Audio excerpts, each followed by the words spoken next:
Hello and welcome to today's vlog. Today I'm going to be talking about something that happened yesterday. Today is Sunday the 3rd, I think.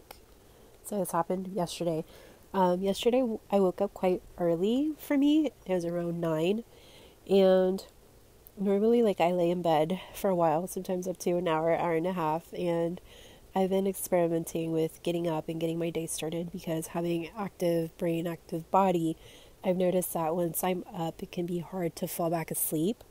And if I am able to get back to sleep, I can then go into feeling like I oversleep and then I'm groggy and I feel slow. So sometimes even though it can be quite hard to get out of bed, I'll get up, I'll shower, I'll get ready for the day, and then I'll take a mid-morning nap or a nap, or at least lay down and rest my eyes a bit at some point during the day. But yesterday, it kind of hit me that there was still time to go get breakfast. So I thought, ooh, a bacon, egg, and cheese biscuit sounds really good. So I grabbed my little card case, I grabbed the keys, I grabbed an apple in case I felt like I needed a snack.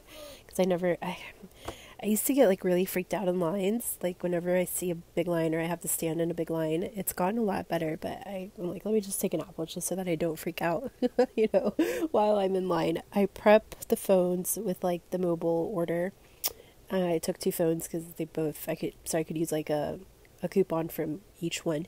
And I didn't place the order until I was almost about to get into line.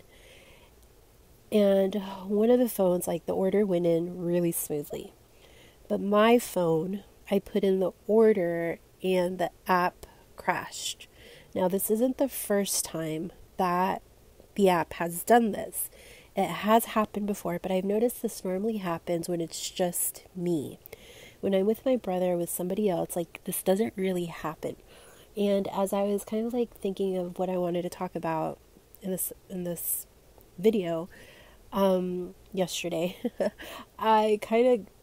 it popped into my head of the retrograde and how people always complain about problems with technology. I'm could it be that? So I'm maybe it was that, but again, it felt different because this is again something that I notice happens when it's mostly me, by myself. So the last time that happened, I almost when I got to the drive-thru, I almost placed my order again, but I noticed that I did get charged, and I'm okay, I don't have a code, so let me just ask and see if they do have my order, because that way I'd be double paying. I don't have to figure out if it went through and canceling and all that. So I asked them, hey, do you have a mobile order for Mara? Mara's my first name. And they're yeah, I see you right here. So I didn't have to I'm so thankful that I asked, because when I think back of the me even a couple of months ago would have been mortified to ask just for information, do you have my order? Did it go through? And it would have cost me money, and I would have preferred to lose the money than to ask. So there's been a lot of growth in that area. So this time I noticed that the charge, there was a charge that went through. However, I was only supposed to pay 7 something, and I ended up paying 9 something. And the last time this happened, I also ended up paying a little bit more, because I use the mobile app because they have some deals that is just a better, you save money when you use the deal. But let's say the first time it happened, I had ordered 2 double cheeseburgers because I just wanted something quick and fast on my way to, where was I going? I don't remember where I was going. But what ended up happening that time is that it added another cheeseburger. So instead of ordering 2 cheeseburgers, I ordered 3. And what ticked me off is that they have on double cheeseburgers, they have this 2 for 3 something type of deal. And just 1 cheeseburger by itself is $2.99. So from a money perspective, it just makes more sense to get 2 cheeseburgers at a time, because they come out to $1.50 something each. And not that I eat all the cheeseburgers myself. I'm really good with 1 cheeseburger, and I hardly ever finish the entire cheeseburger. Normally I get 2 and I share 1 with my brother. So that first time that it happened, I was more ticked off that it cost me just for a couple of cents more, I would have gotten 2 burgers instead of 1, and then, I wouldn't have to worry about making dinner or whatever for the rest of the day. So that was the first time it happened. This time in the morning when I was getting breakfast, I noticed that something similar must have happened, but I had no idea like what happened to my order because the app crashed. Turns out that I ordered an extra hash brown. I mean, I say I ordered, but it's like the app added an extra hash brown. And it's the same concept with hash browns. It's cheaper to get 2 than just to get 1. And again, it was more like I would have preferred, like it's okay like if it messed up or it added more to the order, but why did you just add 1? Like it would have just been made more financial sense if it had added 2. That was mostly like my pet peeve. So there are these 2 events, right? And then something else happened a couple of days ago where I went to Chick-fil-A because I saw that they were advertising this pimento chicken sandwich with like jalapenos. I'm like, oh my gosh, that looks really, really good. And I normally am not the type that gets like easily swayed by like commercials, but there's something about like the pimento cheese and the jalapenos and like, I mean, can you, how much more taste cognition can you get than that? So I'm like, oh my gosh, that looks really good. The only thing that kind of I wasn't too thrilled about is that it had honey in it. Like, ew, I'm not sure how I feel about the honey, but I kind of like I'm willing to try. So again, I placed the order on the app and I noticed that you could take off the honey. So I'm like, oh, even better. Let me take off the honey. But I did see that jalapenos were like 35 cents extra, but I thought it was like for extra jalapenos. So when I got my sandwich, like first I was really impressed because the fillet, like the chicken fillet it looked massive. Like I ate that thing in like two sittings, I think. I ate half and I was full and then I saved the other half for dinner. But I noticed, like as I'm eating it, well at first I didn't notice that I didn't have jalapenos because I was like, oh my gosh, like your receiving is getting really good because normally your chicken fillet, like the piece of chicken they put in it isn't this big, and it was really juicy and it was really good. So I kind of didn't notice that it didn't have the jalapenos until like halfway through. I'm like, wait a minute, why isn't this spicier? And I also like upgraded to get a spicy chicken fillet, and I noticed that it didn't really feel spicy. So I don't know if they gave me a regular one and I ended up paying extra and they didn't give me a spicy one. But in the moment, like I didn't really mind because I was focused on like, oh my gosh, this is a really big piece of chicken. Like this has got to mean that your receiving's getting better. Turns out that wasn't. I mean, the receiving still needed work, but it did have pickles. I'm like, I don't know if they got confused or was I supposed to add the pickles? So I don't know what happened there. We haven't explored that one yet. Let me go back to breakfast. I get the orders, or I go up to the window and I just start off with like 1 order. I hadn't even gotten to the point of explaining I don't have a coupon or a pickup code for my second order because my app crashed. And I give them the first code and then they're like, are both orders for Mara? I'm like, yes. So I'm like, great, I didn't even have to explain anything. I'm just gonna, I go up to the next window, I get a receipt, but I only get 1 receipt. So I'm like, you know what, I throw these out anyways. I'm not gonna be nitpicky about it and tell them that I have 2 mobile orders. So I just grabbed the receipt, I said thank you, and I went to the next window. At the next window, they gave me one of my orders, which was the one that had 3 hash browns, and that's the one that I placed on my phone, the one that glitched. And the guy's like, okay, have a good day. And I'm like, I have 2 mobile orders. And he's like, okay. And he's kind of like asking the other person like where the order is. And he's like, do you have your receipts? And I'm like, I only got 1 receipt. So I hand that over. And it turns out that it was the receipt that they needed. Not for the order that I had just gotten. So I'm like, okay, great. Again, another thing that worked out. So as I'm driving home, or even before then, when like as soon as the app crashed and I'm like, oh gosh, like here we go again, like why is this happening? Like I really start to get more curious because again, it hasn't been just like a one-time thing. I have been starting to see a pattern, and I have seen a pattern for a long time, but I hadn't really been able to get to the root of it.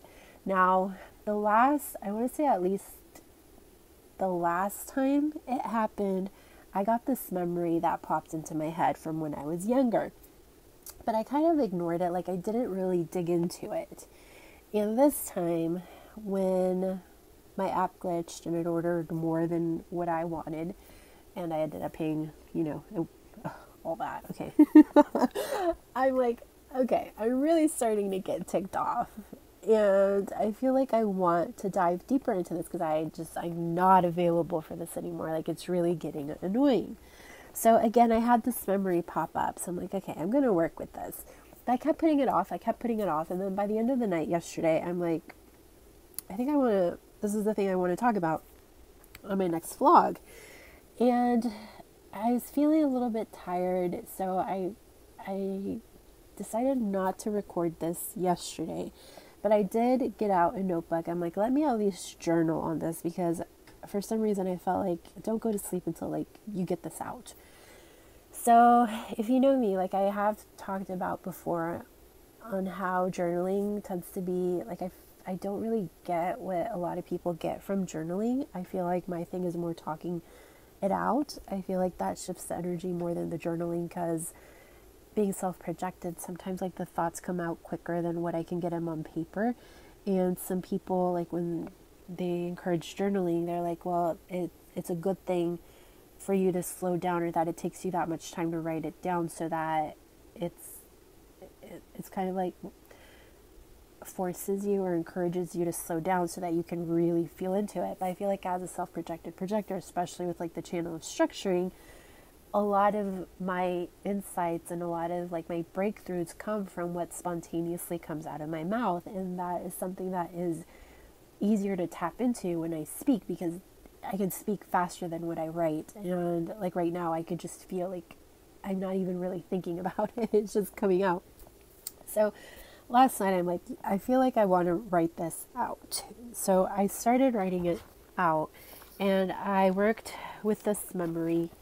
So this is going to be like a little story time. I don't remember exactly how old I was. I want to say I was anywhere from 8 to 10, 12, maybe more around 10 to 12. Let's go 10 to 12, because I feel like 8 was a little bit young.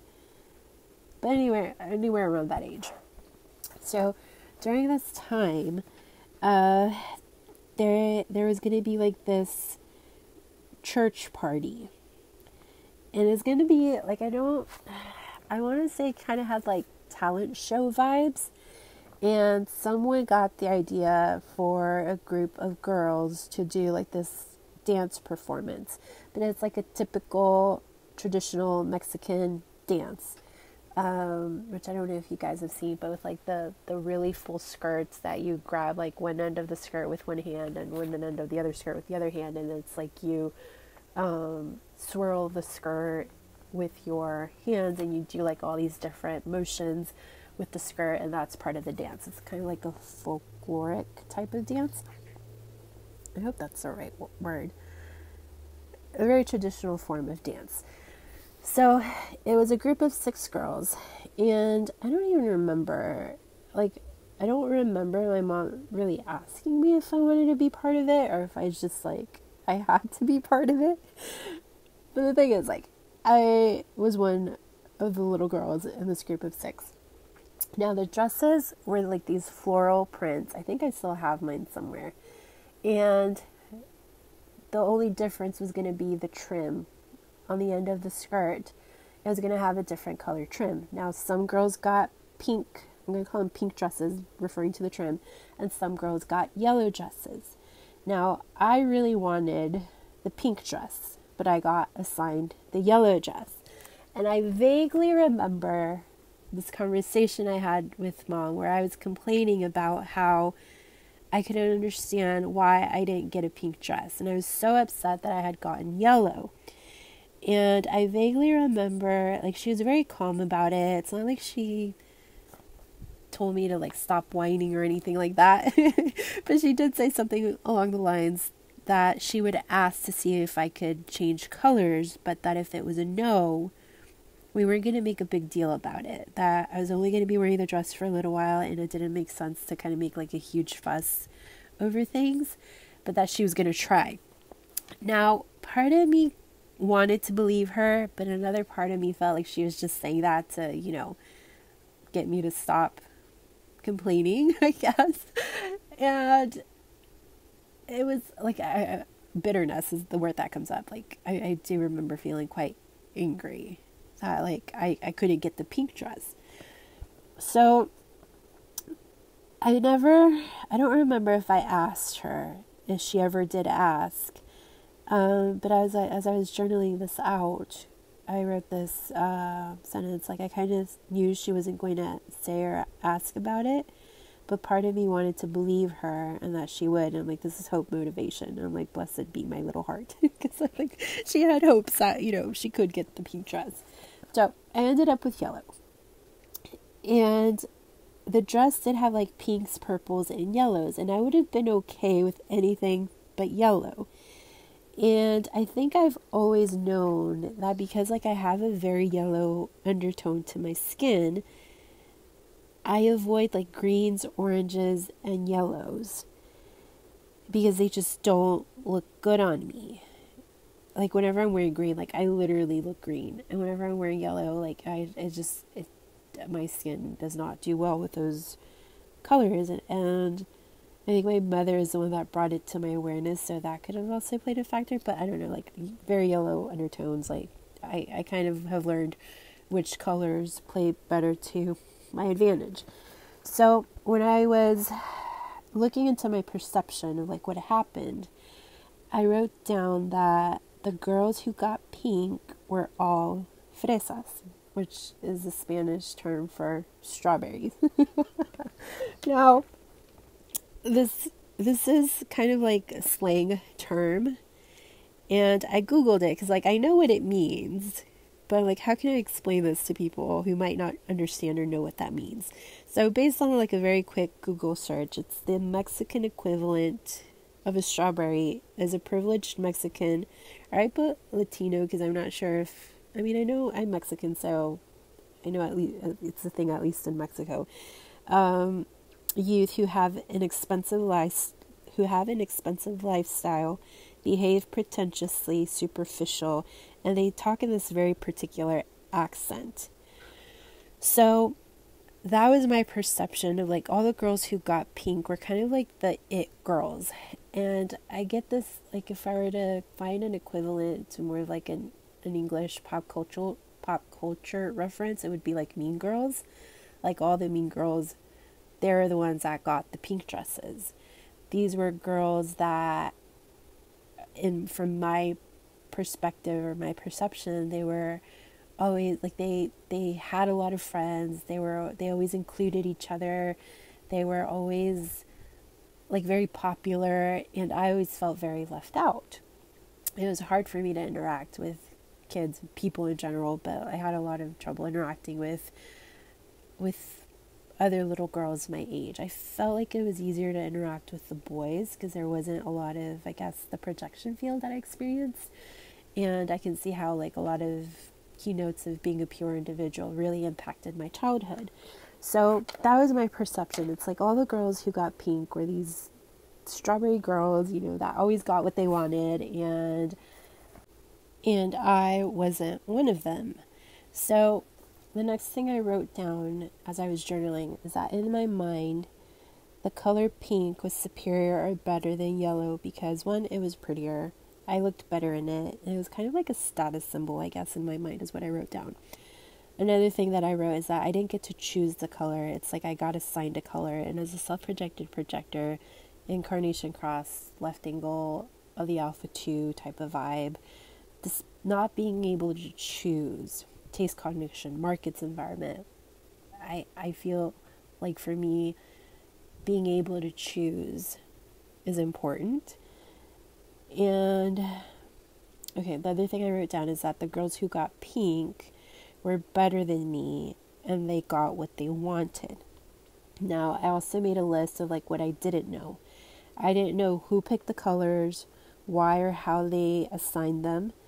And I wrote that in my mind, the girls who got pink got to pick first and the yellow was given to the rest of the girls who didn't get to pick. So that's kind of like the belief or the perception that I formed, the story that I formed in my mind regarding these dresses. Now, when I wrote down beliefs that I formed, that I don't get to pick, it doesn't matter if I don't like what I get, I have to accept it. There's nothing I can do about it. I don't get what I want. What I want doesn't matter. I don't deserve the color I want. I'm not worthy of the color I want. And there's nothing I can do about it. I have felt that energy a lot, like with, let's say when I go out to order food and like they don't have what I want, or they mess up my order or things like that. There is this energy of like, well, let's just not make a big deal about it, like what Mom said. There's nothing you can do about it. You can either take it or you can leave it. And as I'm talking about this, I'm remembering this time that I went to like the grocery store and I ordered a sandwich. And I don't know, like it's the first time that they didn't, like I think of that sandwich and I still get a little bit nauseous because I don't know what type of deli meat they ended up putting in it, but it did not taste like it was supposed to. And every time I think about that one, it's because like I wanted a tuna sandwich, but I went the practical route and I ordered like an Italian sandwich or something like that, and it was like so bad. Like I'm still like, ugh, taste is like, ugh, stop thinking about this thing. Okay, so let's go back to the story. When I was working through, okay, let's reframe this. I wrote down a list, and on my list it was only a little bit of yellow. Like it would have been a lot worse if the entire dress had been yellow. I don't know what I would have done then. It was just the trim. The second thing I wrote down is that it was a pretty shade of yellow. It's like this really, really bright, like bumblebee canary yellow, which I do tend to like, but I find that I have to be very smart and like wear it or find stuff with like very, very small amounts of that color so that I don't look even more yellow.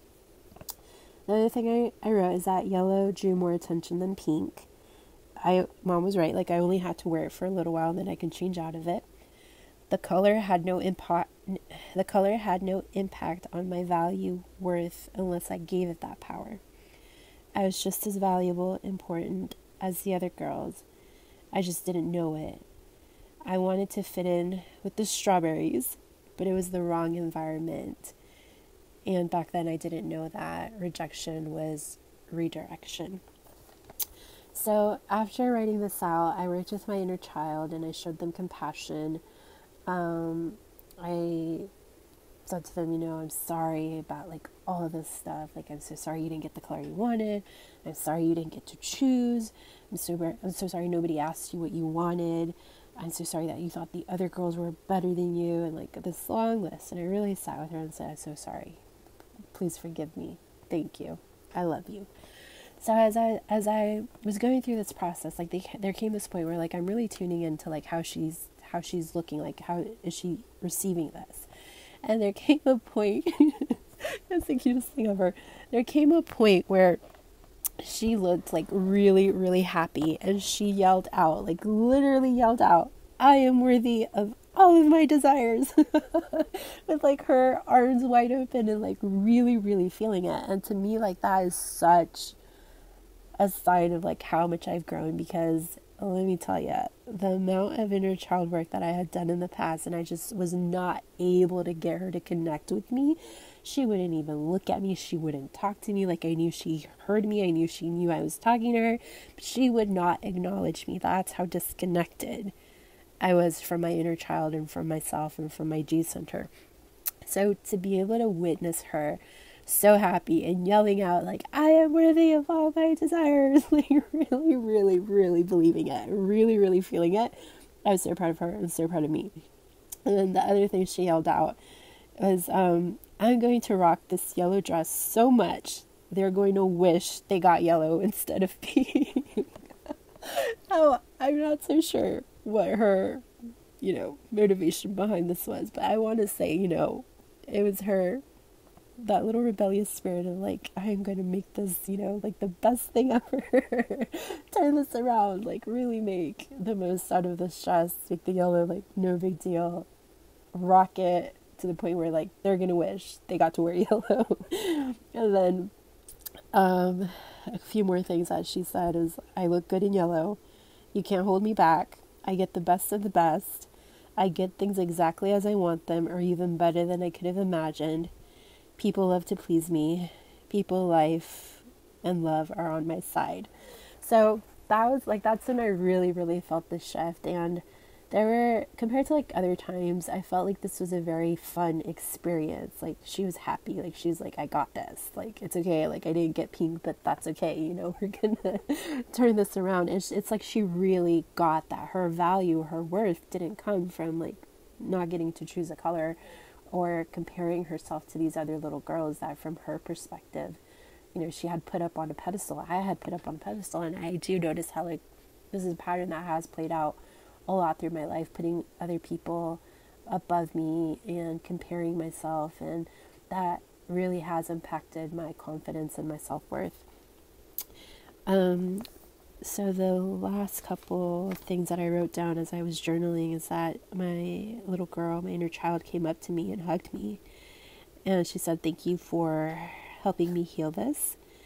And then I said to her, "I'm so sorry you've been holding on to this for so long." And then she replied, "It's okay. It's in the past. Now I am worthy of all of my desires." And I said to her, "Yes, yes, you are, kid." And then it's like we both danced in our dresses, and it turned into like the Sleeping Beauty moment where like the fairies are fighting whether the dress is pink or blue. But this time the dresses turned from like pink to yellow to purple, which purple wasn't even an option. But in this, you know, scenario where we were healing this part of ourselves, we even got to make the dress purple. So that was what I wanted to share, a bit of like what that experience was like of healing that inner child part and really feeling like the joy and the transformation and the shift. And like I was literally laughing.